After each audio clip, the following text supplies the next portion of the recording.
sahabat kabar yang dikasihi Tuhan, senang sekali kita bisa bertemu kembali. Saya percaya bahwa Tuhan Yesus senantiasa menyertai kita, melindungi kita, dan juga memberkati kehidupan kita semuanya. Sahabat kabar yang dikasihi Tuhan, pada kesempatan kali ini tema kita adalah dosamu sudah diampuni. Saya akan bacakan dari Matius 9 ayat 1 sampai 8. Ayat 1, sesudah itu naiklah Yesus ke dalam perahu lalu menyeberang. Kemudian sampailah ia ke kotanya sendiri. Ayat 2, maka dibawa oranglah kepadanya seorang lumpuh yang terbaring di tempat tidurnya. Ketika Yesus melihat iman mereka, berkatalah ia kepada orang lumpuh itu, percayalah, hai anakku, dosamu sudah diampuni. Ayat 3, maka berkatalah beberapa orang ahli Taurat dalam hatinya, ia menghujat Allah. Ayat 4, tetapi Yesus mengetahui pikiran mereka, lalu berkata, mengapa kamu memikirkan hal yang jahat di dalam hatimu? Ayat 5, manakah lebih mudah mengatakan, dosamu sudah diampuni, atau mengatakan, bangunlah dan berjalanlah? Ayat 6, tetapi supaya kamu tahu bahwa di dunia ini anak manusia berkuasa mengampuni dosa. Lalu berkatalah ia kepada orang lumpuh itu, bangunlah, angkatlah tempat tidurmu, dan pulanglah ke rumahmu. Dan orang itu pun bangun, lalu pulang. Ayat 8, maka orang banyak yang melihat hal itu takut, lalu memuliakan Allah yang telah memberikan kuasa sedemikian kepada manusia. Sahabat kabar yang dikasihi Tuhan, di sini kita bisa melihat ada seorang yang lumpuh dibawa oleh teman-temannya, dibawa di atas tempat tidurnya.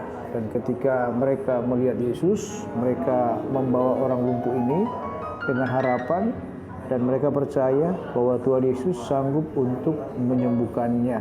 Di sini kita bisa melihat yang diharapkan oleh teman-temannya dari Tuhan Yesus adalah supaya orang lumpuh ini bisa berjalan kembali atau bisa disembuhkan. Di sini sangat menarik yang harus kita pahami bersama, bahwa perkataan Tuhan Yesus di sini berkata, percayalah hai anakku, dosamu sudah diampuni. Perlu kita memahami di sini kenapa Tuhan Yesus tidak langsung menyembuhkan orang ini, tetapi kenapa justru Tuhan Yesus berkata, percayalah anakku bahwa dosamu sudah diampuni. Yang pertama, Tuhan Yesus memperkenalkan siapa dirinya. Dia memakai kata anak manusia, A-nya huruf besar, M-nya huruf besar. Tuhan Yesus memperkenalkan kepada orang-orang bahwa Yesus ini adalah anak manusia, dalam arti bahwa dia adalah Tuhan sendiri. Dia mau mengatakan, sama seperti yang dikatakan para ahli Taurat, bahwa manusia tidak bisa mengampuni dosa. Yang bisa mengampuni dosa hanya Allah. Sehingga para ahli Taurat mengatakan bahwa Tuhan Yesus menghujat Allah. Dikatakan dalam ayat 3, maka berkatalah beberapa orang ahli Taurat dalam hatinya, ia menghujat Allah.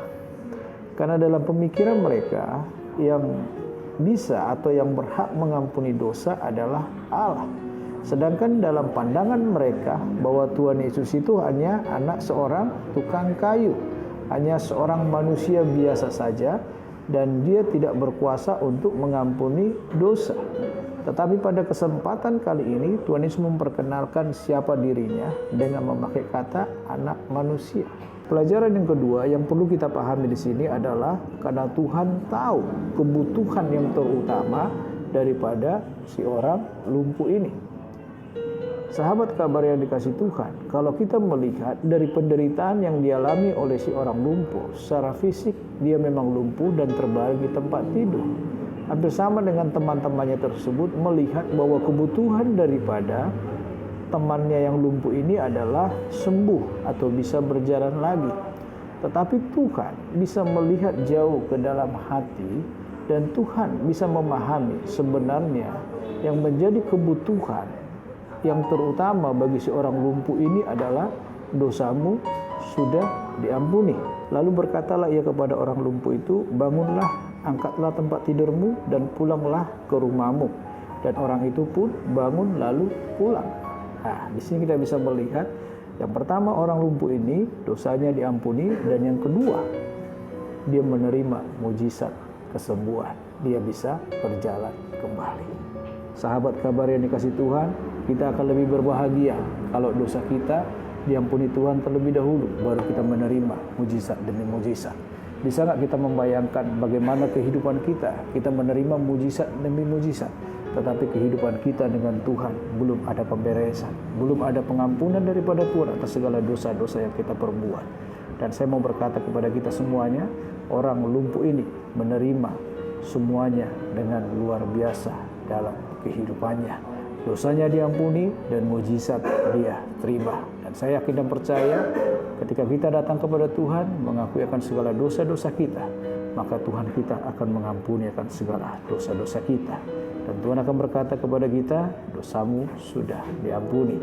Dan Tuhan akan menolong kita, memberikan mujizat bagi kita semuanya untuk setiap kesulitan, masalah yang kita hadapi ataupun sakit penyakit yang kita hadapi. Percayalah, Tuhan sanggup untuk memberikan mujizat, Tuhan sanggup untuk menolong, dan Tuhan sanggup untuk memberkati kita semuanya.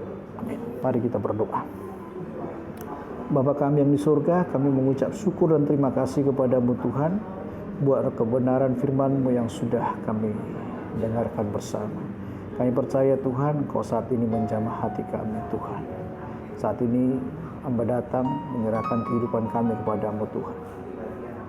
Apabila masih ada dosa-dosa yang kami sembunyikan, biar Engkau Tuhan menjamah hati kami, supaya kami datang di hadapan-Mu, supaya kami mengadakan pemberesan kepadamu Tuhan, supaya kehidupan kami dengan Tuhan diperdamaikan kembali. Dan ketika kami menghampiri Tuhan, kami datang dengan penuh kerinduan dan penuh sukacita, karena kami tahu Tuhan, tidak ada dosa-dosa yang kami tutupi di hadapan-Mu Bapa. Dan kami yakin dan percaya bahwa Tuhan pasti akan menolong kami, memberikan pertolongan, mujizat jalan keluar.